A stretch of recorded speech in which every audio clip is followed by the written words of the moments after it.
খালাস 15th অ্যামেন্ডমেন্টের main gist, তত্ত্বাবধায়ক সরকার পদ্ধতি বিলুপ্ত করার যে আর্টিকেল 58 ক এবং 2 ক পরিচ্ছেদ, খালাস 15th অ্যামেন্ডমেন্টের মেইন জিস্ট। তারপরে এই 15th অ্যামেন্ডমেন্টের মানে স্পিকার 55টা দফা, ব্যারিস্টার বন্ধুরা পড়তে পারেন, 55টা দফার মধ্যে এই 6 দফা নাই।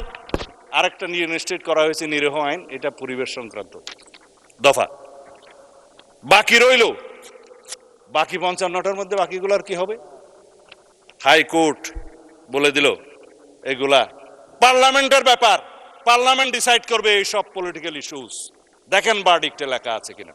এই সেই পার্লামেন্ট যেখানে পঞ্চদশ সংশোধনের বাকি ইস্যুগুলোকে আমরা নাই করে দেব।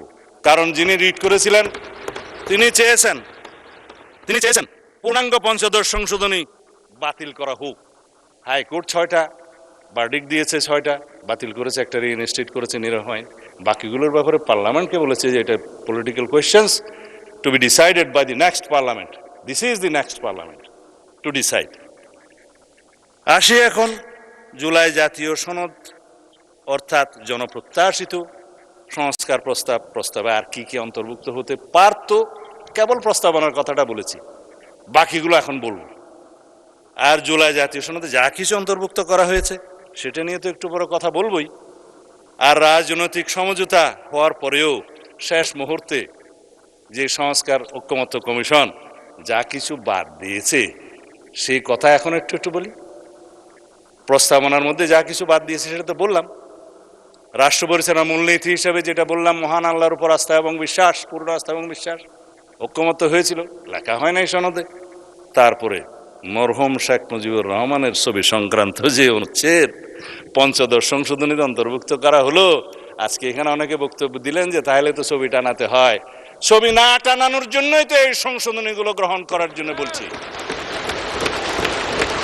সম্মত হয়েছিলাম আমরা, ঐকমত্য হয়েছিল, বিরোধী এবং আমরা সবাই মিলে যারা আলোচনা করেছি, 33টা দল ছিল ওখানে।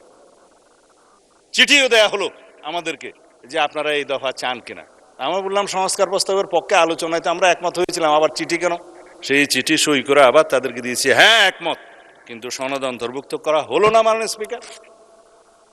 আর একটা সম্মত হয়েছিলাম তফসিল, পঞ্চদশ সংশোধনের মাধ্যমে সংবিধানে 3টা তফসিল সংযুক্ত করা হয়েছে, 5ম, 6ষ্ঠ এবং 7ম। যে এইখানে একজন ভদ্রলোক নাকি স্বাধীনতার ঘোষণা দিয়েছিলেন বলে এখানে একটা দেয়া হলো, আমি নাম নিতে চাই না।